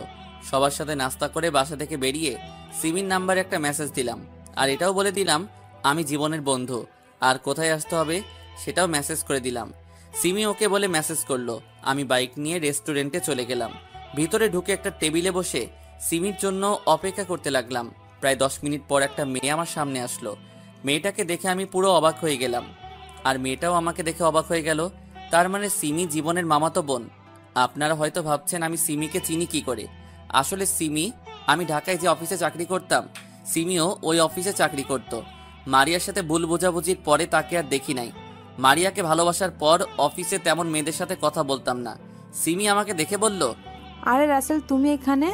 তার মানে জীবন তোমার বন্ধু? আমারও একই প্রশ্ন, তুমি এখানে কেন? তুমি অফিস থেকে কোথায় চলে গেছো? আসলে বাবা হঠাৎ অসুস্থ হয়ে পড়ে, তখন বসের থেকে ছুটি নিয়ে বাসায় চলে আসি। এরপর আব্বু আমাদের ঢাকায় আসতে দেয় নাই। ও, তা তোমার আব্বু আম্মু কেমন আছে? এখন তাহলে কি করো? এখন তেমন কিছু করি না। আর তোমাকে একটা সত্যি কথা বলি, ওই দিন তোমাকে আমি ফোন করে বলেছি, কারণ ওই দিন আমি বাড়িতে যাওয়ার সময় মারিয়াকে অন্য ছেলের সাথে দেখি। আমি জানি তুমি মারিয়াকে ভালোবাসো, তোমাদের দুজনকে একসাথে দেখেছি, তাই মারিয়াকে চিনতে কষ্ট হয়নি। ওখানে একটা ভুল বোঝাবুঝি হয়েছে, কারণ ছেলেটা মারিয়ার মামাতো ভাই ছিল। তারপর সিমিকে সবকিছু খুলে বললাম। কি? মারিয়া তোমার গায়ে হাত তুলেছে? ও তো তোমাকে ভালোবাসে, তারপর কেমন করে পারলো তোমার গায়ে হাত তুলতে? যাক সে কথা, এখন সেই মারিয়া আমার বউ। তবে তার কথা শুনে বুঝতে পারলাম এখনো মারিয়া আমাকে ভালোবাসে, কিন্তু আমি তাকে এত সহজে মেনে নিব না। তাকে অনেক কষ্ট দিব। তাহলে আমাকে এখন কি করতে হবে? এখন আমি তোমাকে যে কোনো সময় ফোন দিব, তখন তুমি আমার সাথে প্রেমের অভিনয় করবে। এতে মারিয়া অনেক কষ্ট পাবে। আচ্ছা ঠিক আছে, তুমি যেভাবে বলবে আমি সেভাবেই করব। তবে বেশি কষ্ট দিতে গিয়ে আবার মারিয়াকে হারিয়ে ফেলো না। না, এমনটা কখনো করব না। আগে কিছুদিন কষ্ট দেব, তারপর ভালোবাসা দিয়ে সব কষ্ট দূর করে দিব।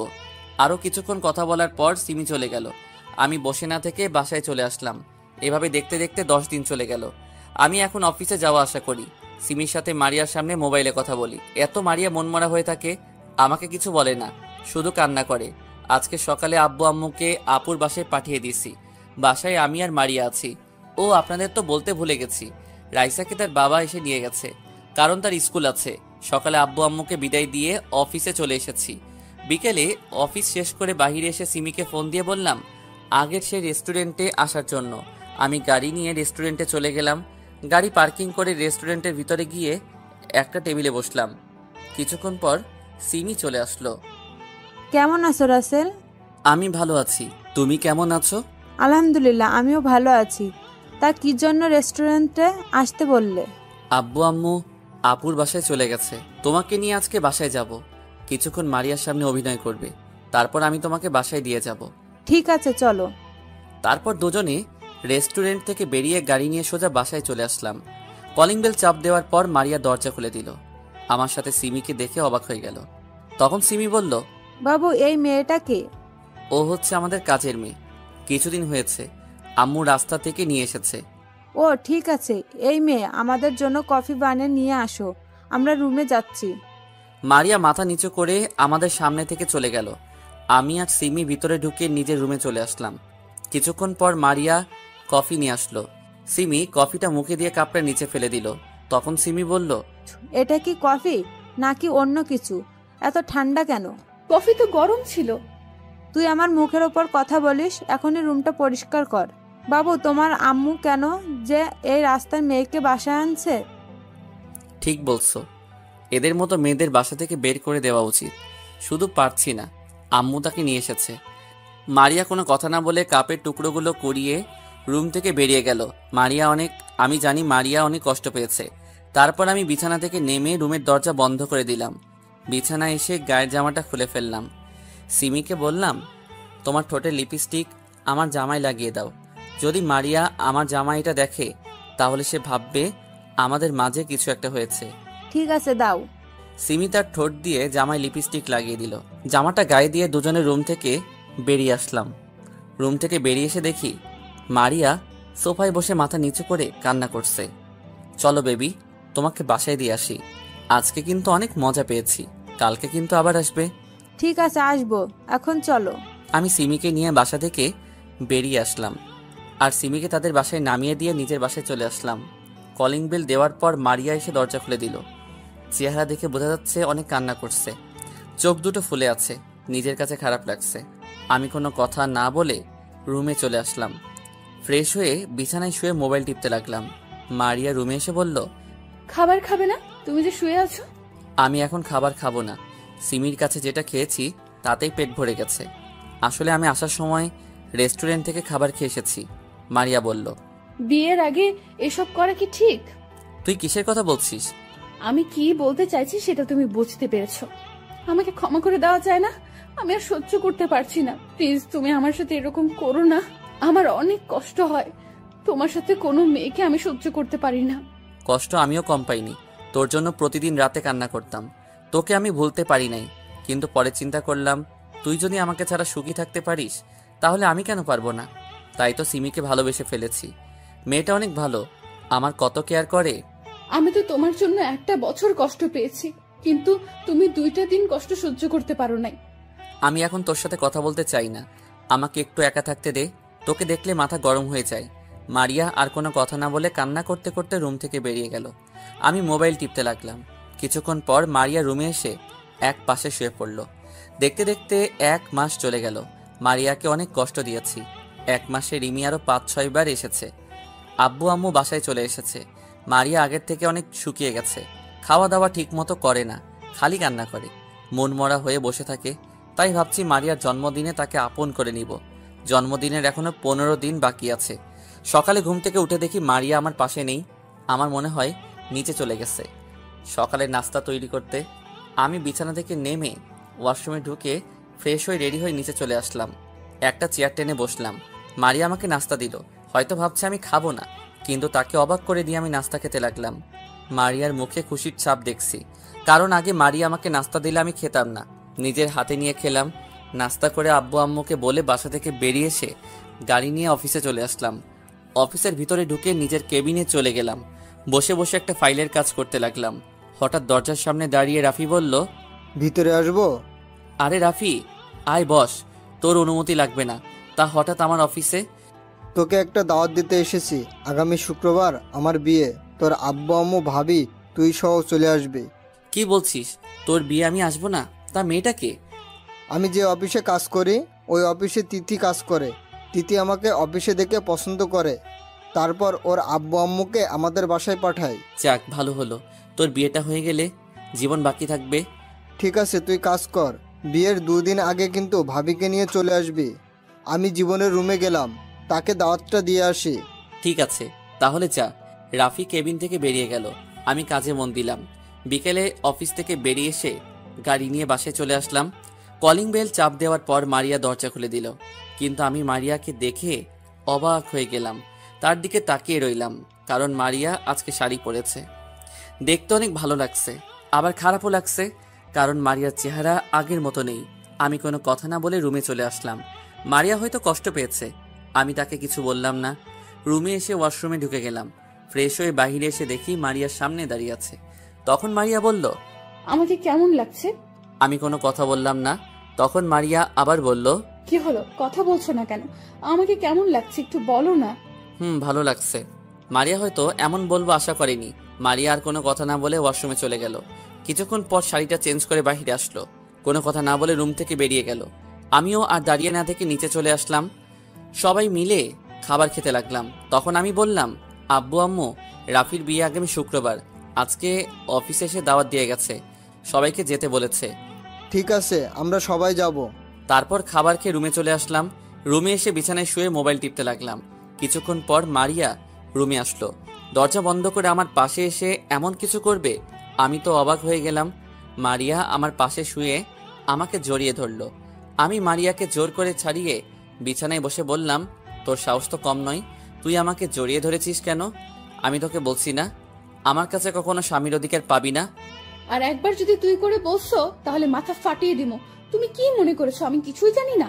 তুমি আমাকে কষ্ট দেওয়ার জন্য ওই মেয়ের সাথে প্রেমের অভিনয় করছো। তোকে কে বলেছে আমি সিমিকে ভালোবাসি? সিমিও আমাকে ভালোবাসে। আমরা অভিনয় করব কেন? মনে মনে বললাম, মারিয়া কি সত্যিটা জেনে গেছে? ঠিক আছে, এখনই প্রমাণ দেখাচ্ছি। তোমার মোবাইলটা দাও তো। তোকে আমার মোবাইল দিব কেন? যেটা বলছি সেটা করো, তা না হলে আব্বু আম্মুকে ডাক দেব। আমি আর কোনো কথা না বলে মোবাইলটা মারিয়ার হাতে দিলাম। আব্বু আম্মুকে বললে বাসা থেকে বের করে দিবে। তারপর মারিয়া এমন কিছু শোনাবে, আমি তো অবাক হয়ে গেলাম। মারিয়া আমাকে একটা রেকর্ডিং শোনালো, যেটাই আমি আর সিমি কথা বলছি মোবাইলে। এবার মারিয়া বলতে লাগলো, গতকাল রাতে তুমি ঘুমিয়ে যাওয়ার পর তোমার মোবাইল হাতে নেই। ভাগ্য ভালো ছিল, মোবাইলে কোনো লক ছিল না। মোবাইলের ভেতরে ঢুকে কিছু পেলাম না, তাই বুদ্ধি করে অটো রেকর্ডিং চালু করে রেখেছি। তার মানে তুমি সব জেনে গেছো? সব জেনে গেছি। এবার আমাকে মাফ করে দাও। আমি আর তোমার অবহেলা সহ্য করতে পারছি না। যদি তোমার কষ্ট দেওয়ার শেষ না হয় তাহলে তুমি নিজের হাতে দাও, তবুও আমাকে আপন করে নাও। ভেবেছিলাম তোমাকে কিছুদিন পর একটা সারপ্রাইজ দিয়ে আপন করে নিব, কিন্তু আমি আর পারলাম না। এসো বুকে। বলতে দেরি মারিয়া আমাকে জড়িয়ে ধরতে দেরি করে নাই। মারিয়া জড়িয়ে ধরে কান্না করতে লাগলো। তখন আমি বললাম, এই পাগলি, কান্না করো কেন? আমি আর তোমাকে কষ্ট দিব না এবং তোমাকে ছেড়ে কোথাও যাব না। এবার যদি আমাকে ছেড়ে চলে যাও তাহলে আমি আর বলতে না দিয়ে ঠোঁট দুটো এক করে দিলাম। দুজনে দুজনকে জড়িয়ে ধরে কিস করতে লাগলাম। প্রায় 5 মিনিট পর ছেড়ে দিলাম। তখন আমি বললাম, আর একবার যদি মরার কথা মুখ দিয়ে বের করো তাহলে আমাকে হারাবে। না না, আমি তোমাকে হারাতে পারবো না। আমি তোমাকে অনেক ভালোবাসি, আর কখনো মরার কথা মুখ দিয়ে বের করব না। এবার ঠিক আছে।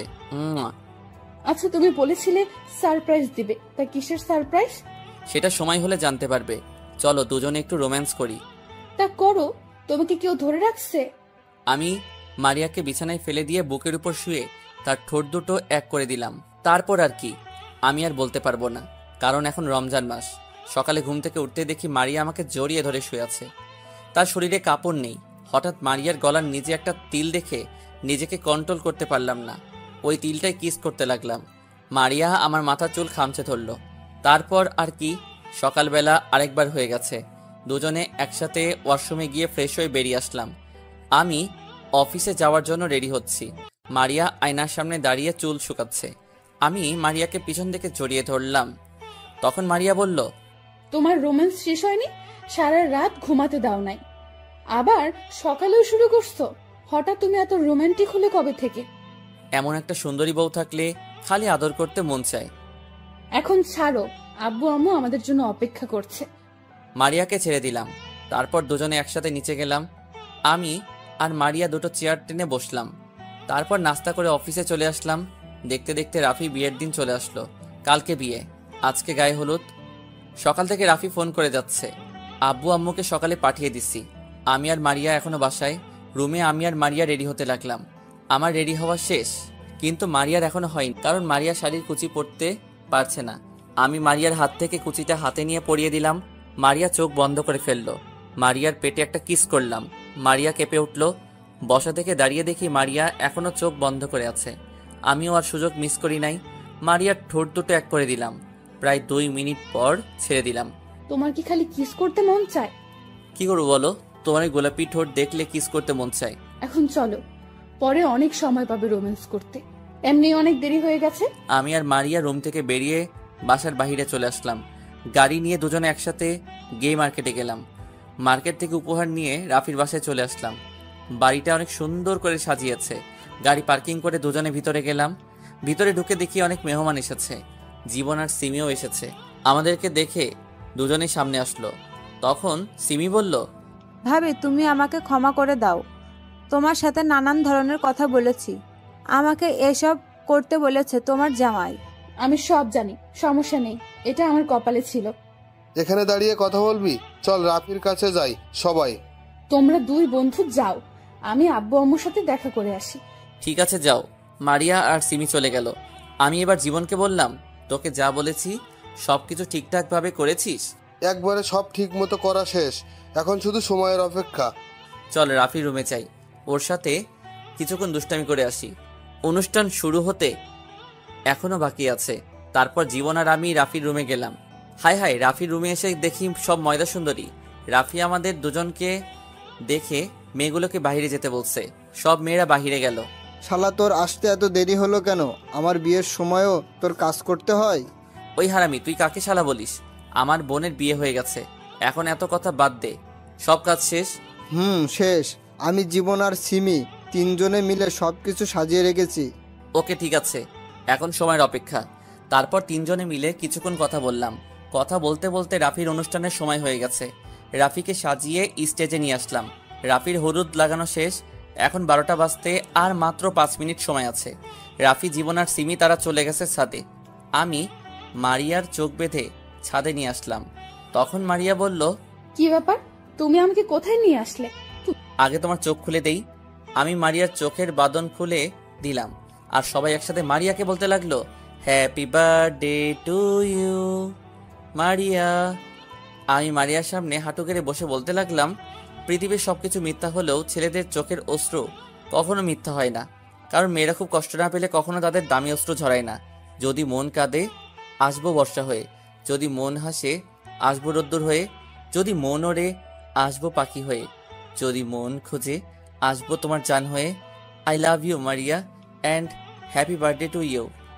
মারিয়া আমাকে জড়িয়ে ধরে কান্না করে দিল আর বলতে লাগলো, তুমি আমাকে এত ভালোবাসো?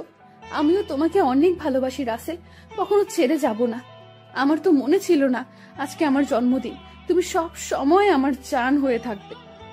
এবার কান্না বন্ধ করো, চলো কেক কাটবে। মারিয়া কেক কাটলো, প্রথম আলোকে খাওয়াই দিল। তারপর বাকি সবাইকে। পরের দিন সবাই রেডি হয়ে মেয়ের বাড়িতে গেলাম। আমার গাড়িতে রাফি, জীবন আর সিমি, আমার সাথে সামনের সিটে মারিয়া, পিছনের রাফির সাথে জীবন আর সিমি। প্রায় 1 ঘন্টা পর মেয়েদের বাসার সামনে চলে গেছি। আমি আর মারিয়া ম্যাচ করে পড়েছি। মারিয়া পরেছে নীল শাড়ি আর আমি নীল রঙের পাঞ্জাবি। মারিয়া আর সিমি গাড়ি থেকে নেমে ভিতরে চলে গেছে। আমি, রাফির, জীবন গাড়ি থেকে নেমে গেটের সামনে যাওয়ার পর কিছু মেয়ে ভিতরে যেতে দিচ্ছে না। তখন আমি বললাম, কি ব্যাপার, আপনারা গেটের সামনে দাঁড়িয়ে আছেন কেন? আমাদের পাওনা দিয়ে তারপর ভিতরে যাবেন। আপনাদের পাওনা মানে? কিসের পাওনা? কিসের কথা বলছেন? ও মা, ইনি দেখি বাজা মাছটা উল্টে খেতে পারে না, ভেতরে যেতে টাকা লাগবে। ও মা, এটা তো বেশিরভাগ গ্রাম অঞ্চলে হয়, ঢাকায় হতে এই প্রথম দেখেছি। আরে মিথ্যা বললাম, আমার বিয়ের সময়ও নিছে, কিন্তু ওই সময় এত কিছুর দিকে তাকাইনি। কারণটা আপনারা জানেন। তাড়াতাড়ি টাকা দেন, তা না হলে ভিতরে যেতে পারবেন না। আমি জীবনের কানে কানে বললাম একটা ডিল হাতে নিতে। জীবন আমার কথা মতো একটা ডিল দিল হাতে। তখন আমি 10 টাকার নোট 5টা ডিলটার মধ্যে পেঁচিয়ে বললাম, আগে আমাদের ভিতরে যেতে দিন, তারপর টাকা দিব। তাদের হাতের মধ্যে টাকা দেখিয়ে ওরা কি জানি চিন্তা করে গেট ছেড়ে দিল। আমি মেয়েদের হাতে টাকাগুলো দিয়ে দৌড় ভিতরে চলে গেলাম। আর মেয়েগুলো আমার 14 গোষ্ঠী উদ্ধার করছে পিছন থেকে। ভিতরে আসার পর হঠাৎ মারিয়া আর সিমিকে দেখি একটা ছেলের সাথে তর্ক বিতর্ক করছে। আমি তাদের সামনে গিয়ে বললাম, এখানে কি হয়েছে? আমরা ভেতরে আসার সময় এই ছেলেটা এসে সিমিকে ধাক্কা মেরে ফেলে দেয়। ভাইয়া, আমি ইচ্ছা করে পালাই নাই। আমার সব কিছু কাজিন রং নিয়ে আমাকে দৌড়াইছে। তখন আমি দৌড়ে আসার সময় ওনার সাথে ধাক্কা লাগে, তারপর উনি পড়ে যায়। আমি ওনাকে সরি বলেছি, কিন্তু উনি আমার সাথে তর্ক বিতর্ক করেছে। ঠিক আছে, তুমি বলে যাও। আর তোমরা, ও তো সরি বলতেছে, তারপরও কেন ছেলেটার সাথে তর্ক করছো? সরি। ঠিক আছে, ভিতরে চলো। ভিতরে ঢোকার পর বিয়ে পড়ানো শেষ। তারপর সবাই খাওয়া দাওয়া করে মেয়েকে নিয়ে চলে আসি। রাফির বাড়ির সবার কাছ থেকে বিদায় নিয়ে আব্বু আম্মু আমি আর মারিয়া বাসায় চলে আসি। জীবন আর সিমি আজকে থাকবে রাফির বাসায়। বাসায় এসে কলিং বেল চাপ দেওয়ার পর কাজের বুয়া এসে দরজা খুলে দিল। আমি আর মারিয়া আমাদের রুমে চলে আসলাম। রুম থেকে ফ্রেশ হয়ে বাইরে আসার পর মারিয়া ঢুকলো ওয়াশরুমে।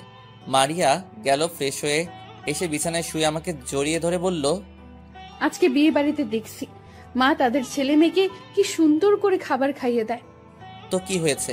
আমিও মা হব, তুমি আমাকে একটা ছেলে দাও। আমি তোমাকে কোথায় থেকে ছেলে এনে দিব? মজা করে মারিয়াকে বোঝাতে চাচ্ছে। না বুঝলে নাই, আমি এখন ঘুমাবো বলে অন্যদিকে মুখ ফিরিয়ে শুয়ে পড়ল। আমি পিছন থেকে জড়িয়ে ধরে বললাম, তাহলে ছেলে আনার মিশনে নেমে পড়ি। এটা বলার সাথে সাথে মারিয়া আমাকে জড়িয়ে ধরল। লজ্জায় চেহারা পুরো লাল হয়ে গেছে।